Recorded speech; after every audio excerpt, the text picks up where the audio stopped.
ना ही किसी इंसान से हारे हैं, ना ही किसी तूफान से हारे हैं, और ना ही हम अरब से आए किसी आतंकवादी जल्लाद से हारे हैं। याद रखिए जिहादी दलालों, हमने तुमको अभी तक अपने देश में इसलिए जिंदा रखा है क्योंकि हम बादशाह शिकारी हैं, हम कभी कोई कुत्ते नहीं मारे हैं। जय श्री राम। राष्ट्रप्रथम, वंदे मातरम, हर हर महादेव। मित्रों, आज मैं बात करने वाला हूँ 1971 भारत पाकिस्तान का युद्ध 90,000 सैनिकों को कैसे बंदी बना दिया। आप सबको पता होगा कि भारत का विभाजन जब हुआ था तो पाकिस्तान को दो भाग दिए गए थे, एक पूर्वी पाकिस्तान और एक पश्चिमी पाकिस्तान। सबसे पहले मैं ये क्लियर कर दूं, आज मैं इस बारे में क्यों बात कर रहा हूँ, क्योंकि ये दौर जो है युद्ध का चल रहा है, हर तरफ युद्ध की स्थिति है। अगर भारत के साथ युद्ध हो तो भारत क्या करेगा, मैं ये बताना चाहता हूँ। आज के इतने वर्ष पूर्व भारत ने 90,000 सैनिकों को बंदी बना लिया था। पूरी दुनिया में कभी इतनी बड़ी संख्या में सैनिक बंदी नहीं बनाए गए थे। भारत ये 1971 में कर लिया था, तो आज क्या करेगा इसका कल्पना नहीं किया जा सकता। मित्रों, 1971 का युद्ध का प्रमुख कारण था पाकिस्तान की बर्बरता। बांग्लादेश पर वो अपना कहर ढा रहा था। भारत से पाकिस्तान का विभाजन हुआ, खुशी खुशी पाकिस्तान, पूर्वी पाकिस्तान और पश्चिमी पाकिस्तान दो हिस्से जिन्ना को मिल गए। जिन्ना बहुत प्रसन्न था, संतुष्ट था। उसने भारत को विभाजित करने का जो षड्यंत्र था पूरा हो चुका था और उसे अपने देश का प्रधानमंत्री भी बनाया जा चुका था। उसके बाद 1971 में जब पुनः चुनाव हुआ और उस चुनाव में बांग्लादेश से एक नेता थे, नाम नहीं लेना चाहूँगा, वो प्रधानमंत्री पद जीत गए और जीतने के बाद वो लाहौर गए। वो पूर्वी पाकिस्तान जो बांग्लादेश अभी है वहाँ से पश्चिमी पाकिस्तान, वर्तमान के पाकिस्तान में गए प्रधानमंत्री पद का शपथ ग्रहण करने, यानी शासन लेने। अब इनकी खून में ही गद्दारी होती है, इनका नस्लें ही पीठ में खंजर घोंपने वाली होती, फिर भी पता नहीं कैसा लोगों को भाईचारा दिखता है और पता नहीं कैसे लोगों को दिखता है मेरा अब्दुल बड़ा नेक है। हालांकि उसका काम ही एक है, पीठ में खंजर घोंपना, इससे ज़्यादा कुछ नहीं। जितने प्यार से बात करते हैं ना, इतने अच्छे होते नहीं हराने में। तो जब बांग्लादेश के प्राइम मिनिस्टर शपथ लेने गए तो वहाँ पर उनको बंदी बना लिया गया। कहा गया, क्या दलील दी, ये लोग हाइट में छोटे छोटे होते हैं, ये कैसे प्रधानमंत्री बन सकते हैं, ये क्या लॉजिक है भाई। कहते हैं कि हम मुस्लिम देश हैं, हम उर्दू भाषी हैं और ये इनको उर्दू सीखना पड़ेगा तब प्रधानमंत्री बन सकते हैं। जहाँ पर हिंदू नहीं है वहाँ पर मुसलमान की जानी दुश्मन है और एक दूसरे को मारते काटते रहते हैं।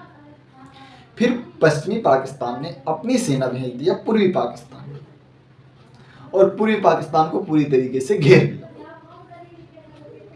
अब यहाँ के जो सैनिक थे कुछ 35 से 40 हजार, वहाँ की औरतों के साथ जबरदस्ती पकड़कर रेप करने लगी। उनका दलील ये था कि जब यहाँ के सैनिक, पाकिस्तान के, वर्तमान पाकिस्तान सैनिक वहाँ के औरतों के साथ संबंध बनाएंगे तो फिर जो बच्चे पैदा होंगे वो इस पाकिस्तान जैसे होंगे, पूरी वर्तमान के पाकिस्तान जैसे होंगे। अब बांग्लादेश के जो हैं थोड़े हाइट में छोटे होते हैं ना, इसके लिए। अब इनकी सोच कितनी गंदी, कितनी घटिया और कितनी तुच्छ है, आप इससे समझ सकते हैं। गए अपने ही देश की महिलाओं के साथ, गिनती में 40,000 से 45,000 महिलाओं के साथ बलात्कार करना शुरू कर दिया और कर दिया। अब वहाँ पर उस समय उतनी कुछ तैयारी नहीं थी लोग की, कोई संगठन वैसे नहीं थी, कोई अलग से सेना नहीं थी जो विरोध कर सके। अब वहाँ के लोगों ने दुर्गा शक्ति वाहिनी तैयार किए और तत्कालीन भारत के प्रधानमंत्री इंदिरा गांधी से संपर्क, रिक्वेस्ट किया मुझको पाकिस्तान से बचा लो, सब औरतों के साथ सामूहिक बलात्कार हो रहा है, आप भी एक औरत समझो। इमोशनल अटैचमेंट किया और फिर इंदिरा गांधी ने सोचा सही मौका है, इससे अच्छा मौका कुछ हो ही नहीं सकता, क्योंकि अब पाकिस्तान दो हिस्से में बढ़ जाएगा, पाकिस्तान की ताकत आधी हो जाएगी। तो इंदिरा गांधी ने कहा कि तुम लोग हथियार लो और लड़ो, मैं पूरा सपोर्ट करूंगी। अब जो दुर्गा वाहिनी के लोग थे उनको भारत ने हथियार सप्लाई करना शुरू कर दिया। अब वो लोग भी विरोध करने लग गए, मरने या मारने पर आने लगे, क्योंकि अगर किसी के बहन बेटी के साथ गलत करोगे आँख के सामने, कायर ही होगा जो बर्दाश्त करेगा, नपुंसक ही होगा। अब वो लोग विरोध करने लगे, पर उतना तीव्र विरोध नहीं था, पाकिस्तान कहर ढा रहा था। और भारत भी अपना थल सेना, वायु सेना बांग्लादेश के बॉर्डर को चारों तरीके से ब्लॉक कर दिया था। और जो इंडियन नेवी थी, विक्रमादित्य युद्धपोत, हिंद महासागर में बांग्लादेश के पास ले जाकर के भारत ने खड़ा कर दिया। अभी अटैक नहीं किया था, अब ये पाकिस्तान को लगना है भारत में सैनिक थे, सबको पूरी तरीके से घेरा जा चुका है और अब किसी समय मार दिया जाएगा। तो पाकिस्तान ने एक चाल चला, सोचा कि अगर हम पंजाब में अटैक कर देते हैं रात के अंधेरे, तो भारत के कुछ हिस्से अपने कब्जा में ले लेंगे, और भारत अगर पूरी पाकिस्तानी बांग्लादेश को जीत भी लिया तो हम उससे एक टेबल पर बैठ कर बात कर सकेंगे, बोलेंगे आप ये इलाका हमें दो, हम आपको ये इलाका देते हैं। इसके लिए रातों रात उसने पंजाब में अटैक कर दिया। पंजाब 150 से भी कम सैनिक थे। हाई कमान ऑर्डर आएगा आप लोग पीछे हट जाओ, परंतु ये लोग नहीं हटे। इनके पास कुछ 15-20 लैंडमाइंस थी, पर उससे पाकिस्तानी सेना आधुनिक टैंकों के साथ, बॉम्ब के साथ आए थे, तो रोक पाना मुश्किल था। पर उन्होंने हार नहीं मानी। पंजाब के बॉर्डर पर लाइन से 6-7 लैंडमाइंस लगा दिए, और उसके बाद 8-10 टिफिन के डब्बे लगा दिए, फिर 2-3 लैंडमाइंस लगाए, और फिर ढेर सारे टिफिन के डब्बे लगा दिए, और पूरी तैयारी में बैठ गए। जैसे पाकिस्तान का टैंक आया, धड़ उड़ गया, दूसरा टैंक आया, धड़ उड़ गया, तीसरा टैंक आया, धड़ उड़ गया, 4-5 पाकिस्तान के टैंक उड़ गए। अब पाकिस्तान या हुला ला बल्ला क्या क्या कहते हैं करने लगे। हमें धोखा मिल गया, भारतीय सेना को पहले से पता था, उसने एंटी टैंक मिसाइल सब तैयार करके रख दिए हैं। तब वो लोग रात भर वो लैंड माइन्स ढूंढते रहते, डिब्बा मिलता था मस्त लेकर जाते थे, रखते थे टिफिन का, सोचते थे लैंड माइन्स से। ऐसे ऐसे रात भर वो पूरा लगा दिए डिब्बा ढूंढने में, टिफिन का डिब्बा निकालने में। सुबह वो जब खोले तो सब खाली टिफिन का डिब्बा, अंदर कुछ नहीं था। तो इतना तो पागल कौन था। तब वो लोग देखा और अटैक किया, और इधर से भी सुबह हो चुका था, तो भारतीय एयरफोर्स ने भी अटैक किया और पाकिस्तान को यहाँ से तो पीछे ढकेला ही। अब भारत को फुल फ्रीडम मिल चुका था, क्योंकि पहला वार पाकिस्तान ने की। अब भारत इधर से इंडियन एयरफोर्स ऊपर से पूरी तरीके से पाकिस्तान में पूरा बम बम बम बम पूरा बमबारी कर दिया। जमीन से थल सेना टूट पड़ी, और जो बच जाते थे समुद्र में से विक्रांत, समुद्र में से विक्रमादित्य लेकर जाता, धड़ बम उठाया, धड़ तहस नहस कर दिया पाकिस्तानी सेना का। अब कुछ मुट्ठी भर सैनिक बचे थे, अब भी लड़ाई जारी था। पाकिस्तान पूरी तरीके से समझ चुका था, अब ये युद्ध हार चुका था। पाकिस्तान के पास एक पनडुब्बी थी जो अमेरिका से लिया था, वो पनडुब्बी लेकर आ रहा था भारत के विक्रमादित्य को मारने के लिए, और मार भी सकता था, उस पनडुब्बी में इतना पावरफुल थी।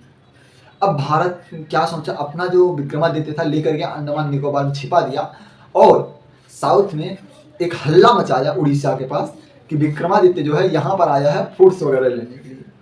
तो पाकिस्तान ने क्या किया, अपना पनडुब्बी बंदरगाह के पास लेकर चला गया, और उस समय उड़ीसा में एक बेकार युद्धपोत भारत का था जो मरम्मत के लिए था, उससे अमेरिका से जो खरीदा था पनडुब्बी, उसको उड़वा दिया। अब अमेरिका का भी नाम खराब हो गया। अमेरिका इतना एडवांस टेक्नोलॉजी की पनडुब्बी बनाया था, वो उड़ गया। अमेरिका ने बहुत गुस्सा आया और उसका बेइज्जती हो, तो वो पूरा भारत को मिटाने के लिए 7वां बेड़ा भारत की तरफ रवाना कर दिया। 7वां बेड़ा मतलब एक चलता फिरता पूरा शहर ही होता है, ऐसा था। लड़ने के लिए व्यवस्था उसमें, रहने के लिए, खाने के लिए, लाइट, बिजली, बम, बारूद, परमाणु बम, जितनी मिसाइलें, टैंक, एयरपोर्ट, सब भारत तरफ रवाना कर दिया। अब इंदिरा गांधी समझ में आने लगा, अब अमेरिका से नहीं टक्कर लिया जा सकता, क्योंकि उस समय भारत इतना विकसित नहीं था जितना आज। अब तो एक बार ले ही सकता, उस समय उस लायक नहीं था। इंदिरा गांधी ने क्या किया, रूस के राष्ट्रपति से बात की, बोला हमारा मदद करो। रूस ने क्या किया, फिर कहना 7वां बेड़ा भेजा था, तो रूस ने भेज दिया 40वां बेड़ा।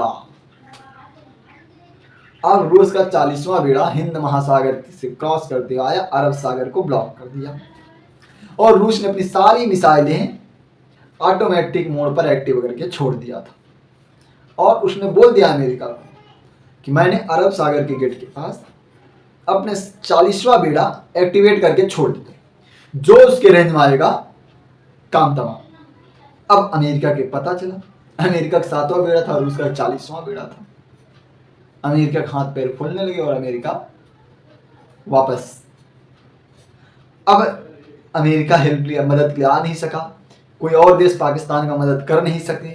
अब नेवी से, अब समुद्र से विक्रमादित्य, आसमान से एयरफोर्स, और उसके बाद जमीनी स्तर से इंडियन आर्मी, और एक आध कहीं अगर बच जाते थे, शक्ति वाहिनी थी वो दिखा देती थी, मर जाते थे। पूरी तरीके से पाकिस्तानी सेना अस्त व्यस्त हो चुकी थी। 90,000 सैनिक बचे थे, भारत के सामने सरेंडर कर दिए, हार स्वीकार कर ली, और पाकिस्तान पश्चिमी पाकिस्तान से हरदम के लिए अलग हो गया और वो बांग्लादेश बन गया। तो भारत की शक्ति आज के लगभग 50 वर्ष पहले क्या थी सोच लो, आज क्या है कल्पना नहीं कर सकते। अपनी वाणी विराम देता हूँ। जय श्री राम, जय माँ भारती, हर हर महादेव।